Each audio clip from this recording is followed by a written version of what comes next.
بسم اللہ الرحمن الرحیم۔ جناب خبریں تو آپ کے ساتھ دو ہی شیئر کرنی ہیں جو تھمبنیل پہ آپ نے دیکھ بھی لی ہوں گی۔ حکومت کے وفاقی وزیر صاحب نے ایک ایسا لطیفہ سنایا ہے، لطیفہ میں انورٹڈ کاماز میں کہہ رہا ہوں، قومی اسمبلی کے فلور پہ۔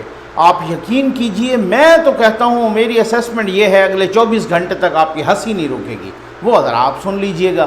اس کے بعد مراد سعید صاحب، پہلے جعلی ڈگری کے چرچے، اب 118 ارب روپے کے گھپلے کا انکشاف، یہ کیا چکر ہے؟ اس پہ بات کریں گے جناب۔ سب سے پہلے میں یہ بتانا چاہوں گا کہ ماشاءاللہ مبارک ہو، قوم کو مبارک ہو کہ وفاقی کابینہ نے منظوری دے دی ہے کہ آپ اپنا بجلی کا، یہ جب میں آپ کے ساتھ بات کر رہا ہوں نا، آپ اپنا بجلی کا بل اٹھائیے جو پاکستان کے اندر رہتے ہیں شہری، ٹھیک ہے نا، پاکستان کے شہری، پاکستان کے عوام، آپ بجلی کا بل اٹھائیں، اس بجلی کے بل میں آپ کو نظر آئے گا ٹی وی فیس یا پی ٹی وی فیس وہ 35 روپے، وہ حکومت نے اب 35 روپے سے بڑھا کے 100 روپے کر دی ہے۔ ماشاءاللہ 65 روپے یعنی فی صارف یکدم یک مشت کتنی بڑھی ہے؟ 65 روپے آپ کے بجلی کے بلوں میں یہ سارا کچھ آئے گا، اور جناب یہ سالانہ تقریباً کو 21 ارب روپے سے زائد کا بوجھ پڑے گا ہم جیسے غریب عوام پہ۔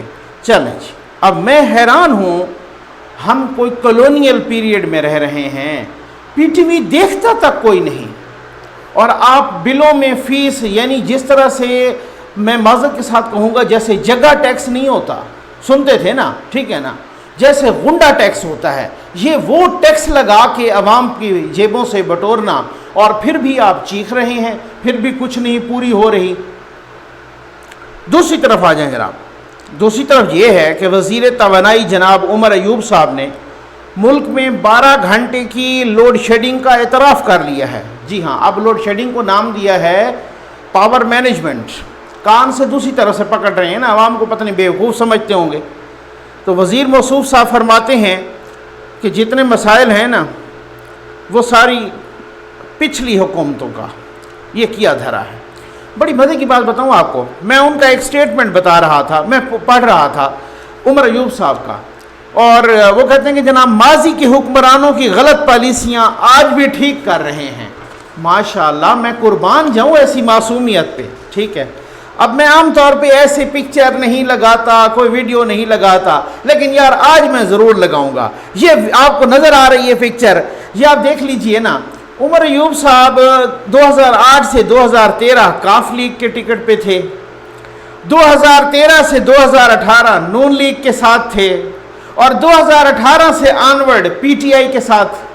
اب پچھلے کتنے دسیوں سالوں سے مزے لے رہے ہیں اقتدار کے، اور عوام کو بے وقوف بنانے کے لیے اور آنکھوں میں دھول جھونکنے کے لیے یہ جناب سٹیٹمنٹ دیا جا رہا ہے کہ ہم پچھلے حکمرانوں کی، ماضی کے حکمرانوں کی غلطیاں ٹھیک کرنے کی کوشش کر رہے ہیں، جیسے ماضی میں تو یہ کوئی چنے بیچتے تھے۔ بھائی ماضی میں بھی آپ یہی کام کر رہے تھے، حکومتوں میں تھے، کاف لیگ کے ساتھ آپ تھے، یہ نظر آ رہی ہے پکچر آپ کو، کاف لیگ کے ساتھ آپ تھے جناب، اس کے بعد نون لیگ کے ساتھ آپ تھے، اب پی ٹی آئی کے ساتھ آپ ہیں۔ یہ صرف انصاف کی بات نہیں ہے، یہ آپ تمام کا بایو ڈیٹا نکال لیں نا، آپ چاہے وہ حفیظ اپنا شیخ صاحب ہوں، چاہے اور صاحب بہت سارے صاحبان ہوں، میں کن کن کا نام لوں، وہ کہتے ہیں ہم ماضی کی حکومتوں کی غلطیاں ٹھیک کر رہے ہیں، اور ماضی کی حکومتوں کا خود حصہ تھے وہ۔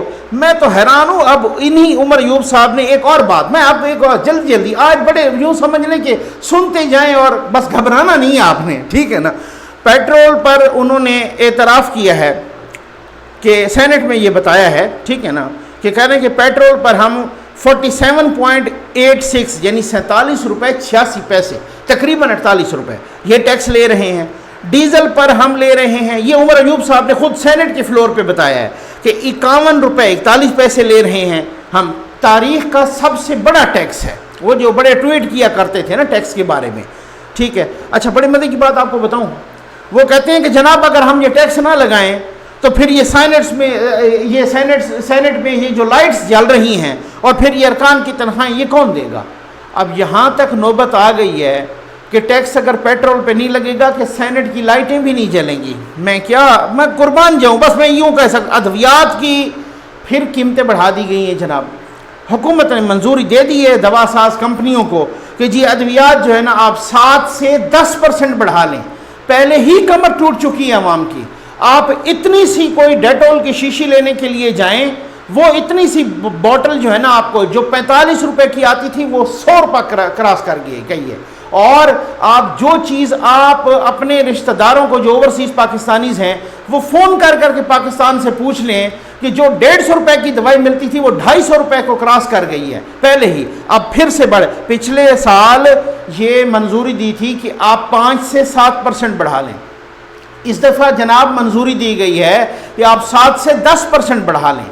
جیسے ایک سال کے اندر آپ نے دودھ اور شہد کی نہریں بہا دی ہوں, جیسے ایک ونڈرفل ایک اضافہ کیا ہو پینشن میں اور تنخواہوں میں, جیسے ویلفیئر سٹیٹ بن گئی ہو, جیسے خوشحال ہو گئے ہوں عوام, جیسے آٹا اور بجلی اور یہ ساری چیزیں فری مل رہی ہوں, کہ آپ نے کہا چلو دوائیں بڑھا لیں. ٹھیک ہو گیا. اب یہ آٹا سے یاد آیا, آٹا پھر مہنگا ہو گیا جناب.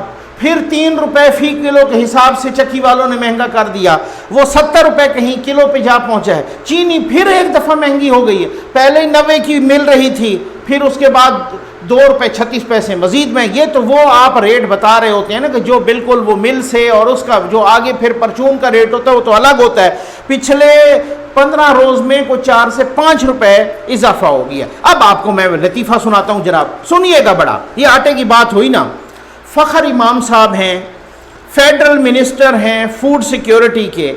انہوں نے قومی اسمبلی میں کل جمعہ کو بروز جمعہ فرائیڈے کو ایک سٹیٹمنٹ دیا. انہوں نے کہا کہ میں حیران ہوں, ابھی کٹائی کے سیزن کے بعد یعنی 2 مہینے پہلے ہم نے یعنی حکومت نے 6 ملین ٹن سے زائد گندم خریدی کسانوں سے. 60 لاکھ ٹن, وہ خود فخر امام صاحب کہہ رہے ہیں, حکومت کے وزیر صاحب کہہ رہے ہیں کہ ہم نے 60 لاکھ ٹن گندم خریدی, لیکن مارکیٹ سے وہ گندم غائب ہو گئی.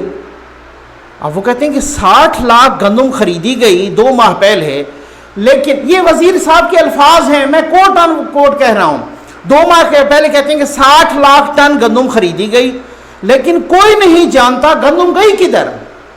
اب میں قربان جاؤں کہ جب حکومت کے وزیر کو ہی پتہ نہیں ہے کہ گندم کدھر گئی, تو یار میں پھر کیا طوطا فال نکلوانے والے سے جاؤں تو بھائی تو مجھے بتا کہ گندم کدھر گئی ہے.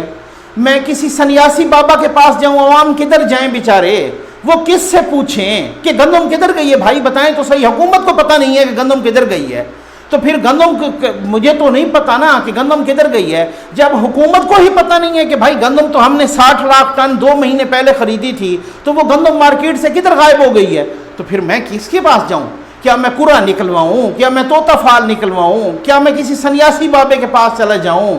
میں کدھر جاؤں؟ میں ایک عام بندہ کدھر جائے؟ مجھے اس چیز کی سمجھ نہیں آ رہی. کسانوں سے لی 1400 روپے فی من, بک رہی ہے 2000 روپے فی من, ملتی پھر بھی نہیں ہے, پھر بھی غائب ہو گئی ہے. پھر ظاہر ہے اسی طرح سے غائب ہوگی تو مہنگی. بھائی میں تو بولوں گا, میں تو بڑی معذرت کے ساتھ آج کہوں گا کہ مجھے دکھ ہے. الحمدللہ یہ بھی سن لیں, الحمدللہ مجھے روٹی کی پرابلم نہیں ہے. ٹھیک ہو گیا نا. ہم اپنی قلم کی مزدوری کرتے ہیں, اپنا بولتے ہیں, اپنا لکھتے ہیں, اسی کی مزدوری کرتے ہیں اور یہی مزدوری کو ہم کھاتے ہیں, اور الحمدللہ اچھا کھاتے ہیں. ٹھیک ہو گیا نا. میرے بچے اچھا کھاتے ہیں, اچھے جگہ پہ پڑھتے ہیں, مجھے وہ والا مسئلہ نہیں ہے. لیکن مجھے دکھ ہے اس عوام کا, اس عام آدمی کا, اس لے مین کا, اس مزدور کا جو اپنے گھر کا سامان بیچ کے آٹا خریدنے پہ مجبور ہے, لیکن پھر بھی اسے آٹا نہیں مل رہا. میں معذرت کے ساتھ کہوں گا کہ اگر کوئی لندن میں بیٹھا ہے یہ اس کی پرابلم بھی نہیں ہے, اگر کوئی رائمنڈ میں بیٹھا ہے یہ اس کی پرابلم بھی نہیں ہے, اگر کوئی بلاول ہاؤس میں بیٹھا ہے یہ اس کی پرابلم بھی نہیں ہے, اگر کوئی بنی گالا میں بیٹھا ہے یہ اس کی پرابلم بھی نہیں ہے. میں انتہائی معذرت کے ساتھ اور ادب کے ساتھ کہوں گا کہ اگر کوئی سپریم کورٹ میں بیٹھا ہے یہ اس کی پرابلم بھی نہیں ہے, یہ ججز کی پرابلم بھی نہیں ہے آٹا, یہ جنرلز کی پرابلم بھی نہیں ہے آٹا, یہ غریب عوام کی پرابلم ہے. اب ایک کہتا ہے ان کو ذلیل ہونے دو, ایک کہتا ہے خود اپنے بوجھ تلے گرنے دو. بھائی جب خدا نہ خواستہ وہ خود اپنے بوجھ تلے گرے نا, تو کہیں کوئی ملک نہ گر جائے, میرے منہ میں خاک, کہیں عوام نہ گر جائیں. ٹھیک ہے نا. اب ہر بندہ تو یہی اپنی انا پہ کھڑا ہے نا, یہ کسی کی پرابلم نہیں ہے, یہ غریب کی پرابلم ہے, اور اس غریب کی پرابلم کو کوئی نہیں دیکھ رہا. آ جائیں جناب مراد سعید صاحب پہ. کیا بات ہے, جعلی ڈگری آپ نے تو سنا ہوگا.